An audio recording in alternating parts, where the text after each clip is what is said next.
Well, hey there, everybody. I know this is Sharita Walden, and this is the KYHRC's new podcast by any means. And today I'm going to have some guests on. I have Ryan Jones, who is one of our administrators here and project coordinators, who's going to be helping me today. Because wait till I tell y'all what happened. Oh my gosh.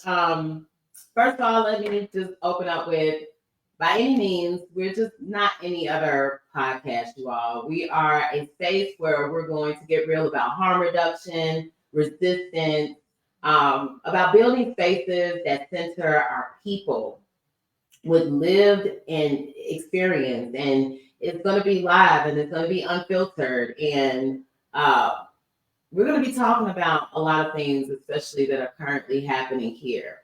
But let me just start off with this. We wanted to start at 2:00. And in fact, we were marked to start at 2:00.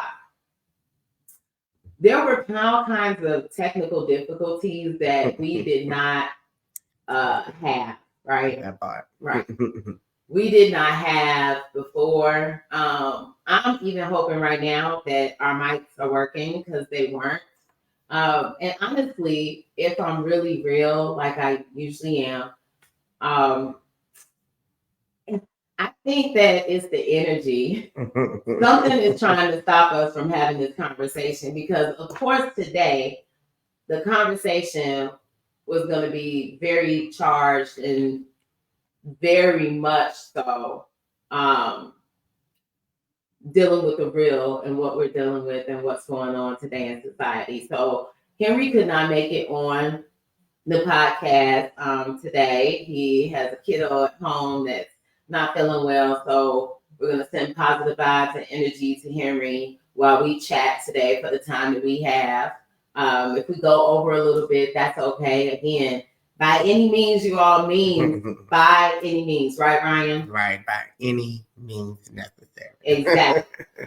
So I have some guests today. I did have two guests, and one of them could not make it on, so I'll bring her back. It was Jennifer Twyman with Vocal Kentucky, yes. And I also have Takesha Nunez with UK Target 4. I'll be bringing her on soon, shortly. Before we get started with Takesha, just to kind of throw out what we'll be talking about today are some things around House Bill 5 and criminalizing poverty. We're going to be talking about the future of harm reduction and what's happening here in Kentucky. We are going to be talking about overdose death rates in the Black community. So, are y'all ready to dive into these discussions? I'm hoping so. Most definitely. I hope so. So, we're trying to get some viewers on here. Ryan, you want to tell me what we got? If we will, you can like and share. You can tag somebody.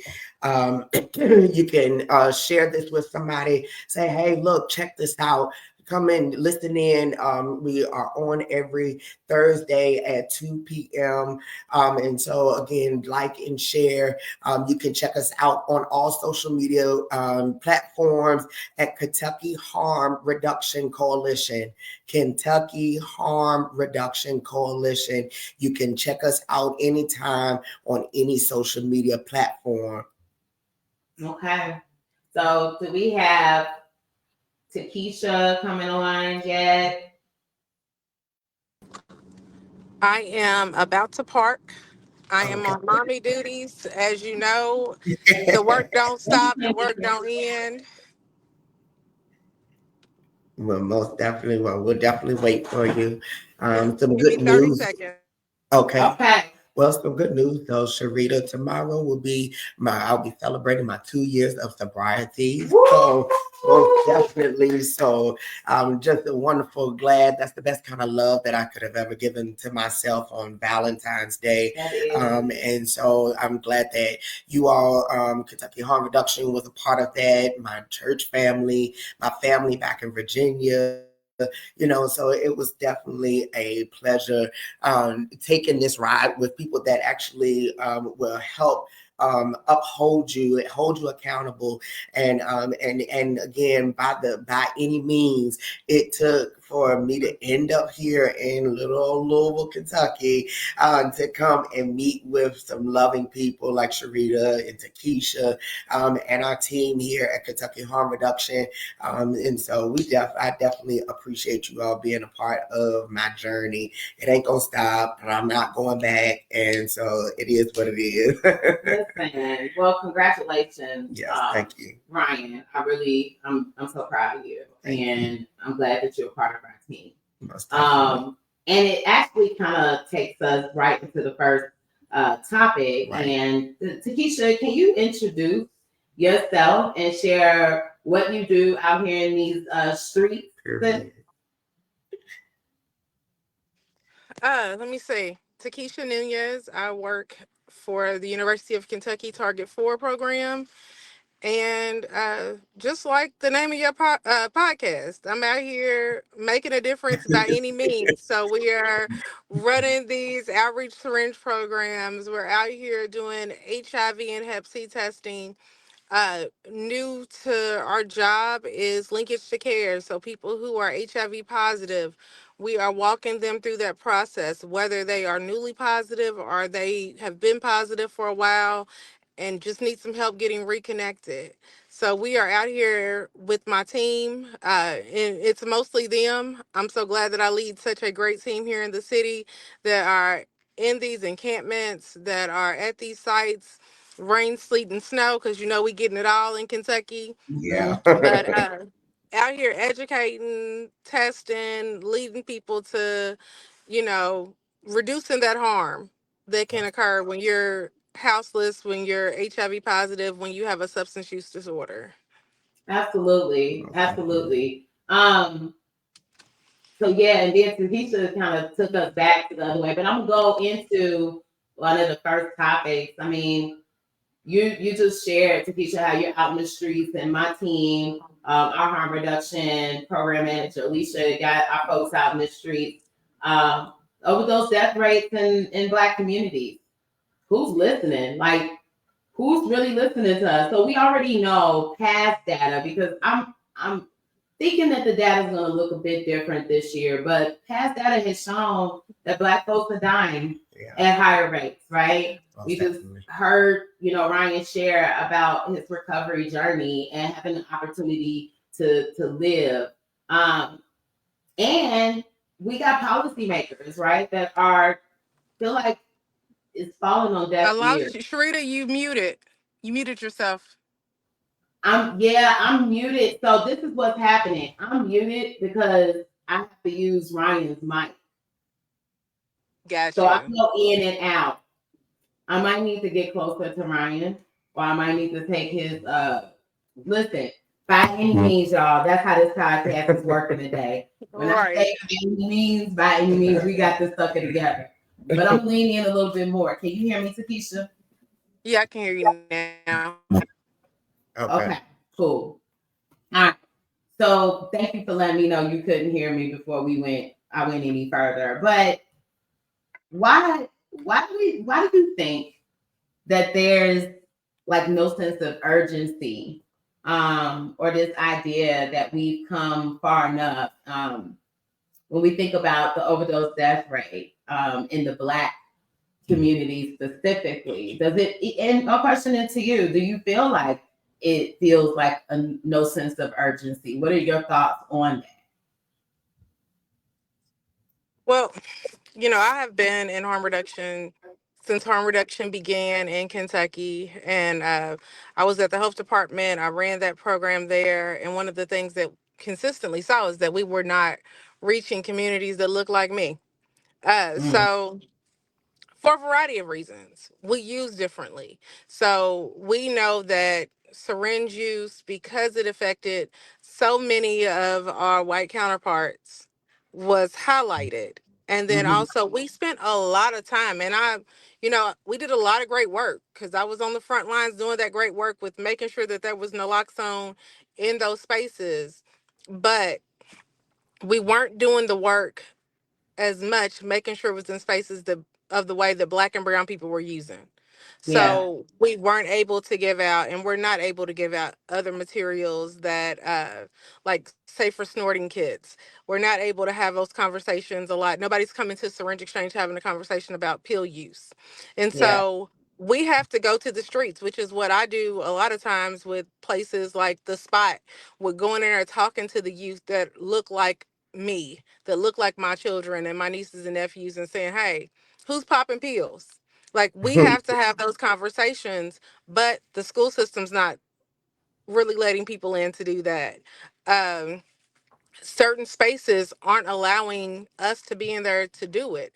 And so we have these great teams, like you mentioned, Alicia's team that is doing street outreach, my team that is out here doing outreach, but that's like 6, 7 people. Right. Right. Louisville's big. Like, we Yeah. have to really figure out ways to have bigger impact. And that comes with more funding. That comes with more people coming together, more collaboration, and then also other places allowing us to have that access, not being afraid to have that conversation Yeah. at in JCPS or in after school programs in different spaces. And So you go ahead. And you said something really vital just now, that it's hard. It can be, and it has been shown and presented to be a hard topic to discuss in the schools, in our churches, in our community centers, at the park, in the grocery store, wherever. It is a little bit, it can come off a little bit intimidating to talk about. I recently redid a training and a kit making party at a school here locally, and it was a lot of people that looked like me that was in there, a lot of students. And so we asked if anybody wanted some Narcan, and nobody. It was about one or two out of about 70 something students. And it was at least maybe two that said something. And I said, wait a minute. I got a question. So who went to the party at the Greek party last week? Who has had gone to a party for homecoming, and you had something to drink, or you had a blunt, and then you started seeing more hands creep up? Because it's sometimes it can be hard, because we don't there are people that do not want to be judged, they don't want to be counted out, they don't want to be looked down, they don't want to be, thought of as being the outcast, because, oh, I may have smoked a little bit, or I may have done this.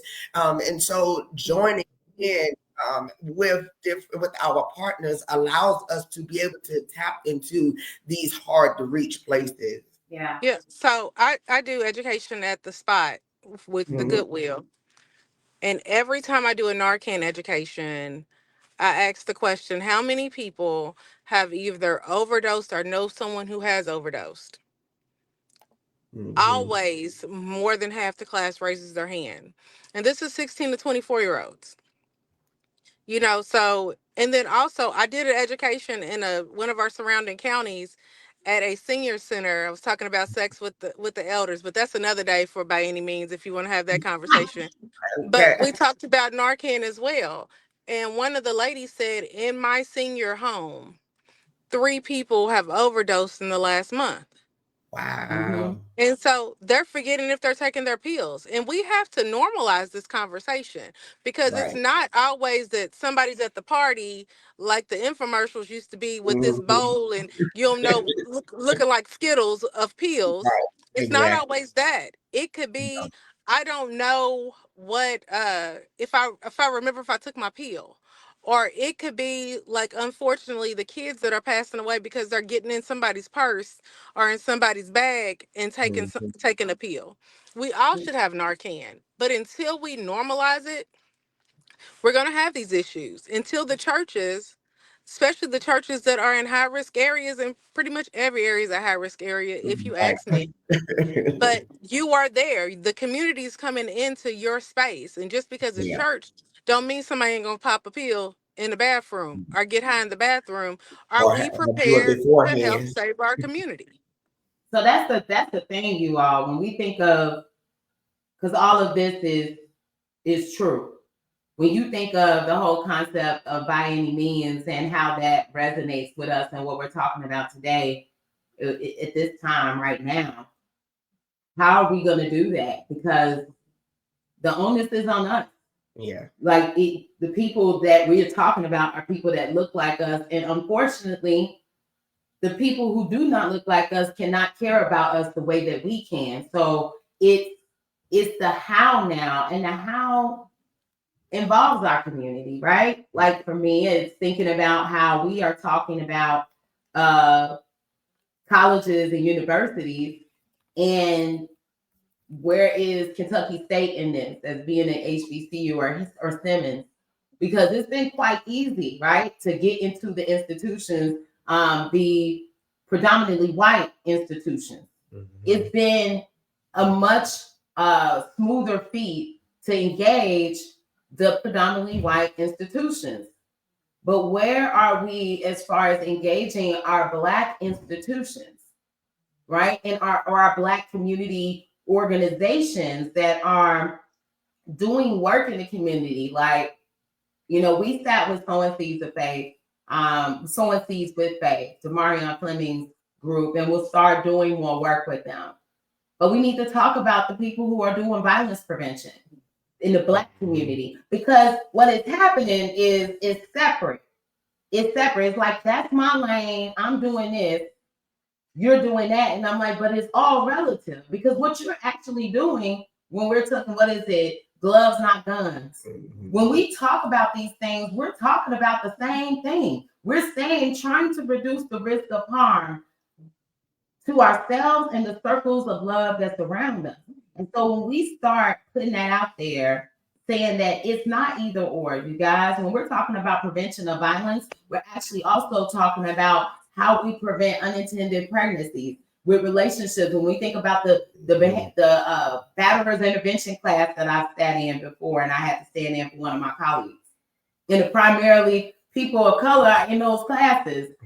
So we're talking about violence and substance use all the time. But when is it that we as a community, right, are going to say, and we're in Black History Month now, right? This is the perfect time. But when is it that we can say?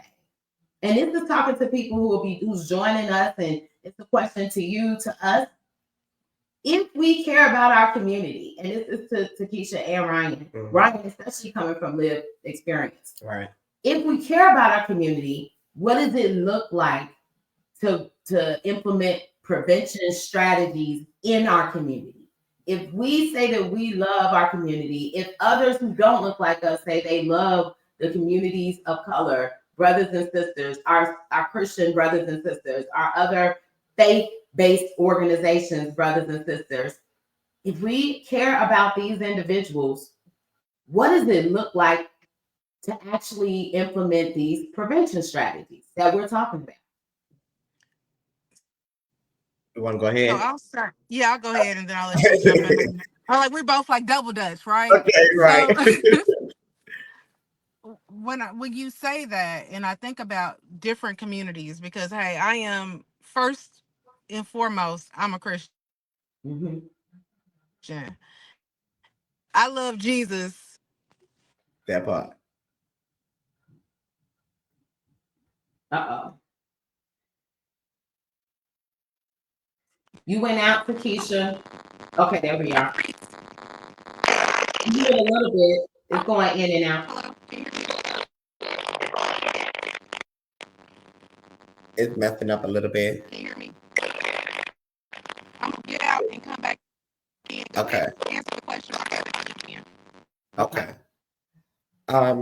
I'll jump in. I know for myself, I am a Christian. Just like how Takesha was starting off saying, and I come from a family that literally, it was, we had a strict background. We had followed by, church, and, and it was for me, having that lived experience, trying to do it on the sidelines, minding my own business, didn't want nobody to know, which left me a lot of times using by myself. And so, yes, and then I would go to church, and when I was go to church, I would feel that nod come on a little bit, and I would, have those moments that I'm up there sweating and things like that. But we did not have Narcan in our fellowship hall. We didn't have Narcan in the church. One of the church nurses didn't have Narcan in their bag, because that wasn't in your mind. You would think that, no, that shouldn't be here, that shouldn't be done here, that you shouldn't have that kind of problem. But when we have that lived experience, when we have also had that trauma that we have already gone through, it does make it more to where now it has to be mainstream, and it has to be implemented. At my church now, guess what we have? We have Narcan. Our church nurses, our usher board, they have Narcan to be able to utilize, so that way we are able to make sure that we have the right tools. And in fact, I believe it was Sunday before last, and I'm up there doing praise and worship, and I happened to look up in the balcony, and just something that was a little bit out of the norm. And there was a guy who was up there who was under the influence, and you could tell he was slouched over. He had kicked his feet back, and on the back of the chair in front of him, and was straight lounging and walking around. And I'm like, okay, oh my goodness, I'm in my mind, and my keys were in my hand, and I was running to the car to go get the Narcan, because just in case, what if something took place while service was going on? Right. Yeah. Right. And I'll just say, a lot of times we do things in the dark, and part of that is cultural. What happens at my house, we don't talk about it. What's going on here, we ain't gonna talk about it. We have the misconception that, like you said, you're going into church, so nobody's gonna come in here who is high, or we don't have to deal with that, or that's those people. But we have to, as a people, understand and be able to have these conversations so that things aren't done in the dark. Because when they're done in the dark, people die. When people don't have the support system to say, hey, I'm struggling with substance use, I'm struggling with this, I found out this person was taking pills, I need to have Narcan, this person's getting high this way, I need to have Narcan, we're going to continue to have these problems. Because as you know, we're celebrating today Ryan's 2 years of sobriety, but that 2 years came hard. Yeah. And I'm just assuming, but I've done this work for a while, but that's why my hat's off to you, but I ain't gonna take it off because then my hair is gonna look a mess while I'm in the car. But hats off to you, because that's hard work, and people have to understand that it comes with work, but it also has to come with a support system of where people know that they can come and get that support. Like the lounge that you all have. Like being able to walk in there and say, hey, there's Narcan here. Hey, there are people here who can support me through this journey. We have to have spaces and places like that. And we have people do that at our syringe exchange. Yeah. But what are the places in our Black community? Like, do we have a wellness team at our churches that are equipped to have these conversations? Right. Like, what do we have that's available for us? And that's what I was going to say, to allow us to segue into the next topic, but to say, especially for those that are following, that are viewing this today, that view this later, the bold steps that are needed that we're talking about is to, since we have landed on faith-based institutions and churches, mosques, all of the things, encouraging your church space to bring folks in. If you're sitting on here right now and you're just like, you know what, I don't think anyone's going to listen. This is how I operate. This is what we were going to talk about, right? Bringing you all back to the whole concept of this podcast. how I build relationships is point out the obvious to your church leaders. For instance, churches are struggling with engaging youth. Youth are not in the church the way they were. Your context for a conversation with your church leadership is to start there. How else do you think to your leadership? This is what you say. How else do you think we are supposed to engage youth if we don't meet them where they're at?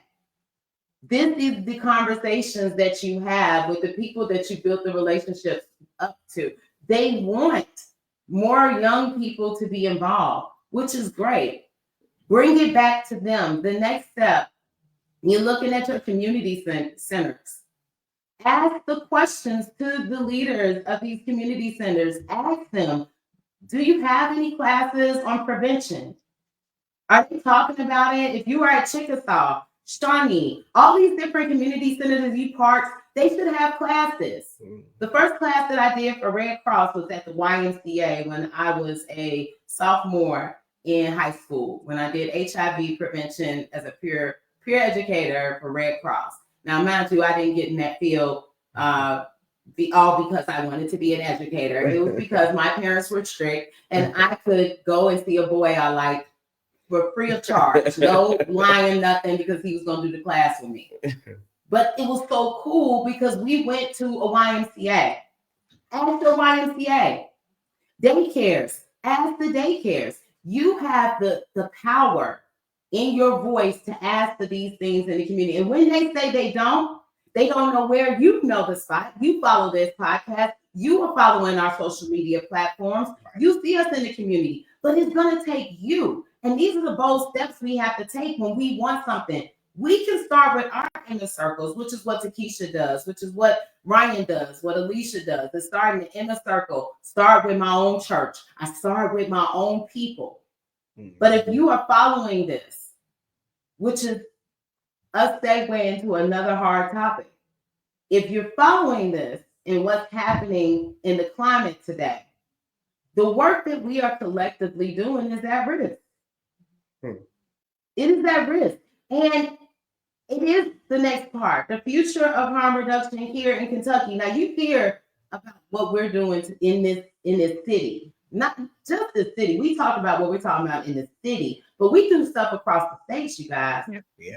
And there are very specific topics that Takesha's asked about that not a lot of people have access to. So we are involved in this work, and there's a huge risk to potential reduction of funding for the type of work that we do.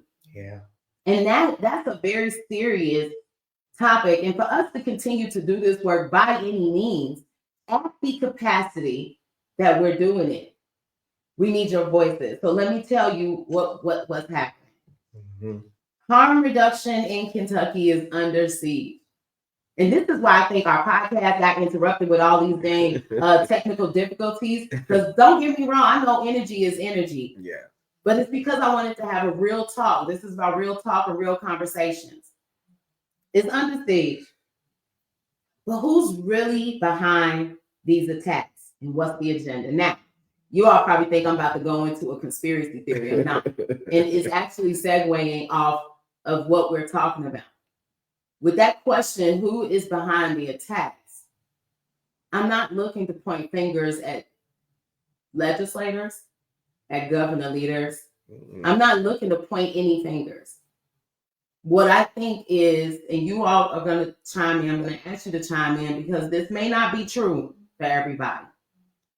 But what I think is happening is because our communities collectively, that's white, Black, Latino, Somalian, our collective communities as residents, as humans, as circles of love that live in this beautiful state, we don't understand the gravity of what this loss could look like. We don't understand the importance of having the work that we do accessible. So because we don't show up to Frankfurt, people who this is going to impact negatively. We don't show up to Frankfurt. Communities of color are not the highest number of communities that show up to any of the rallies. anytime I've gone to Frankfurt, I can count on both my hands and my feet how many people of color are in the audience. We don't show up to put our voice behind the need. We are not showing up to the Metro Council meetings to talk about where funds are being distributed throughout the city. We don't traditionally show up in these spaces when we're talking about lobbying against policies. Mhm. So because we are not present, who is behind this potential what do I want to call it, like snatching of or the dying of the funding resources that we have, who's behind it is unintentionally our people. Yeah. Yeah. And that's because some of us feel like that that if we get into those spaces, that will be overlooked. That our voice will not be heard. Oh, they don't want to hear us anyway. So I mean, what's the use of going? And I heard someone tell me one time that excuses are the tools of the incompetent. And that has stuck with me and pushed me even further to keep going, and to be able to actually to step out of my comfort zone to be able to get into a place of comfort. So You know, are you Greek, Ryan? Because that's a Greek thing. But I'm not Greek, but but I mean, but I okay. was throw it out there. But my friend who told me that he is Greek. I Okay. figured that. I figured that. Well, Yeah. I'm gonna say a lot of the time the reason why we are not in spaces. One is I'm speaking for myself and not as a representative of the University of Kentucky, because when we talk about lobbying and different things like that, that is not a part of my job. And I am not able to do that in my job capacity. But when I look at just the overall state of people and also the overall state of poverty, and so the people that need to be there can't always afford to be there. Let's say that. So I have a job that I'm thankful for that I can take off and do what I need to do. Not everybody has that ability. The people who are going to be most egregiously affected by some of the things that are changing in the law can't afford to go lobby to see like why food stamps may be cut, or why they may decide to, excuse me, my eyes itching, why they may decide to change what we can get, or can't afford to take off or get down there to lobby about our community dying, and people capitalize off of that. Yeah. Then also some people are just afraid, like, I don't know what to do. Are they going to listen to us? Because so many times in the past I've been overlooked, or I Right. don't feel like my voice is heard. So the reason why people don't vote, and please, people, please learn to vote if you are not voting, because it is so important, is because they have been told my voice doesn't matter. It doesn't matter if I vote. So the thought of calling their legislator, because you don't always have to go up to Frankfurt. You Right. can call that number, and if I wasn't on my phone, I'd pull it up. But after this, I'm gonna put it in the chat. The number to call your legislator to say, I don't like the way that things are going in my community. Yeah. You have to have your voice heard, but sometimes people need to have that information on how to do that. So, Yeah. our leaders that are in the community, if we can have a lobbying class, whether that's virtually or in person, or if we can have a class or a script that says this is what you need to say when you are concerned about what's going on in your community, like, call these people and here are the steps of how to do it so that you feel comfortable and you feel educated enough to do it. Right. Yeah, I really appreciate you saying that, Takesha. One of the sororities did host something like that in a church space, actually, out in Shively that I went to, where they had that talking points and you could literally just copy and paste. It was very helpful, but I think it was the marketing and lack of getting the information out to more people. But I love that you said that piece, because after my run last year and with Attica and Attica Scott, former state representative Attica Scott, and Metro Council member Shamika Parrish Wright, when we would talk to people in the community and do door knocking, it really was insightful to see that people just don't understand a lot of the process. And so to see Attica Scott, if people would start following her, she is starting these actual like podcasts that stay live stream on that will be educating the community, which I believe came from hearing people over time, over years, saying that one of the gaps and why we are not present in these spaces is because of a lot of the things that both of you all have said today. But the bigger piece is I don't quite know what to even say. It is perfect. And that is divisive. And it is something that an oppressive system would leverage and capitalize off of, is that if you don't know, you're not aware, then that's going to cause you to become it's going to immobilize you. It'll create inaction. It'll stop people from moving because now I got you caught up with yourself and trying to figure it out. So here we are again. How do we do it? Right. How do we create those spaces? So this is my thing, people. I'm a believer of starting small and starting intimate. I know that these kinds of settings work because after we joined other podcasts, people have shown up in spaces, gotten tested, called. I know they called our office to share about their testing or asking for resources because they did get tested. Start small. Start with us. We don't have all the answers, and as Takesha said, we have more privilege to speak on things in advocacy that may border up to lobbying because we're a nonprofit, grassroots nonprofit organization, but we aren't the ones to do it. We will connect you like Vocal Kentucky. One of the reasons we were going to have Jennifer Twyman on here is to talk about their members meeting.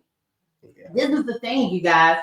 The cool thing about coming to Vocal Kentucky's members meeting is because a lot of the education that you want will be there. Yeah. First of all, the leader, the executive director, is one of your very own Metro Council members. How cool is it to have access and be able to hold your Metro Council member accountable because she works for a grassroots community-led organization? Right. So you got a double whammy there. And then you get to see what we do in action, meaning it's not just people like me and Takesha and Ryan. You get to engage with people who are actually living in current time right now in the very issue. Yeah. People with living experience. Lived experience is past tense, meaning that they have overcome, they're moving in a different direction of their life. But you get to sit with someone that Takesha may have spoke on, but now you get to meet them and hear it from their mouth. Yeah. Sharita may have mentioned some of the things people go through, but how cool is it to actually talk to a houseless member that this is actually impacting, or like your support behind bills that actually hurt us, right? And this is us going into that last part of this today's discussion. And I guess we did hold you all to our time because we are getting ready to close out. That's okay. By any means, I'm gonna keep saying it. I hope you like and share this podcast for everybody, by the way. But the last part. Last year, we all saw the new House Bill 5 legislation go through. And although I knew that it was going to impact us all, it was going to impact our communities that we work with, to see it impact people that I care about. Having friends whose daughter have to get locked up because she had something happen with her and ultimately her baby suffered from this fatal poisoning of fentanyl. Mm-hmm. To watch families go through what I had to watch them go through, and the uncertainty and the criminal legal system do what it do best, which is just complicate life. It has been very heavy. And as I said, as I was segueing to this part of the conversation, that oftentimes the reason why our systems leverage ignorance and lack of knowledge as a way to push through policies because they lean on some of our pain and trauma. Mm-hmm. I'm not here to talk necessarily just about House Bill 5, but I think that I'm really here to talk about what public safety really looks like for us. Public safety is not just locking people up. We saw that. We saw that mass incarceration of folks with substance use disorder didn't work. So mass incarceration of people who are houseless and being charged with camping, illegal camping, is going to show the same impact that mass incarceration of substance use did as well. So I don't want to, I guess, rehash that. I want us to share from our walks in this work. If you have the opportunity to really sit down with someone who has the ability to make changes to any portions of legislation that you have seen over this last year become harmful, what would you do boldly, first of all? Because remember, this is a bold podcast, so please don't hold back. But what would you do boldly what would you say? What would you ask them to modify if this legislation? I think that's how I have the question. I had to kind of pull it together. But what would you do if you could sit down with someone who has the power to make the necessary changes, so that we can have public safety, so that we can have public health be the focus, improve health outcomes? What would you say? So, I'm a public health person. I've been in public health since 2009. And so when I look at things like House Bill 5, I see the direct impact that it has on health. So, for example, we have workers who go out into the community and do HIV testing and help link people to care. Mm-hmm. We have lost people who were trying to get into care because camps have been cleared. And so how can you prioritize your health? One, it's already very hard to prioritize your health when you're on the street. Mm-hmm. That part. And now you found out you have HIV. And you're like, I need to do something. I have someone here who can walk me through this situation, but I don't know if I can stay here. Or if I leave to go to the hospital to go get checked out, all my stuff is going to be gone. And everything I own is in this bag or in this tent. And I really wish that legislators, that the people making these bills and making these decisions could imagine everything you own is in a tent. Mm-hmm. And at any moment, someone can come and tell you it's nothing, it's trash, I'm throwing it away. Now they don't even have to give you that 30-day warning. They can come in and move people. So nobody wants to see people on the street. But coming up with regulations that are not common sense regulations, that are not working with the people to figure out the solutions to get people in housing that is healthy housing, not slum housing, not not a room that they are charging you more money than you can afford. So now Mm-hmm. you can't even eat. Right. But real housing, but bringing those people to the table because they can come up with solutions. They need to have a role. In harm reduction, there's an adage is nothing without us, nothing about us without us. Yep. Mm. Why do we continue to try to solve problems for groups of people and not bring them to the table? If you Very. Right. had the answer on your own, it would be fixed.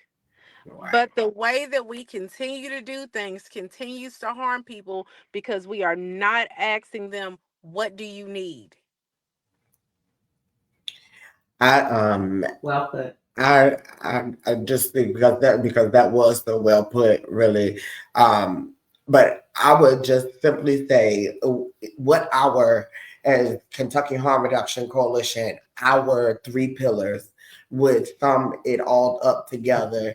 If we were to really engage to ask those questions, what is it that you need? How can we help you? Then also to educate. If we and once we find out what is the problem, what is how can what it is that they're looking for, then we can educate them to say, okay, look, if we can, I can help you, we can help you, this person can help you, you can go here, let's get this started right here, which will allow for you to go and get this next step done and get after that, then now these next two steps will be done with the information that comes from this person, and that person. And then thirdly, empower. So now we done asked those questions where we done found out what the problem is or what is going on. Now we got a little bit of education to go along with it to be able to do this effectively and be able to go out with the right tools, the right information, the right backing, the right backup to go and support us. Then we can go and we can empower them, empower each other to go further past you getting what you needed. Absolutely. Listen, first, thank you both for being able to support me and Henry as we pivoted and made sure that we got on here for this podcast today. I really appreciate you both being able to be flexible and meet me where I'm at, and meeting both of us where we are, and knowing that we wanted to make sure that we came back on here this week. You guys, the work that we do in this city, in this state, it starts with sitting down and having a conversation about what's needed. We can do, as Winter pointed out, we can meet the needs of the people. As Alicia has shared, we can, by way of expanding knowledge and being culturally sensitive, being appropriate to our cultures, our beautiful cultures in this state, we can do it. I often wonder why we don't. It's not that we don't know how, it's that we won't allow the right people to be at the table. We won't allow the people who often meet in these kind of spaces or who are out on the street to do the work. We won't allow them. And I think what I want to empower the folks who follow us, who work with us, who volunteer with us, is to empower you to ask the question, where are the people who need to be at the table? Your vote is that question. When you vote, that's actually what you're doing. Mm-hmm. Next Thursday, my team and myself and so many people across the state of Kentucky will be standing up for National Day of Empathy. And I've been asked, and I'm honored to do this, to share a spoken word piece on empathy. I don't think you want to miss it. Thank you all so much for being on By Any Means today. Thank you to Keisha. Thank you, Jennifer, for attempting to be on with us. We made it happen, as we said by our name, BAM. We made it happen. So until next time, you guys, I look forward to chatting with you and chatting with my people. All right.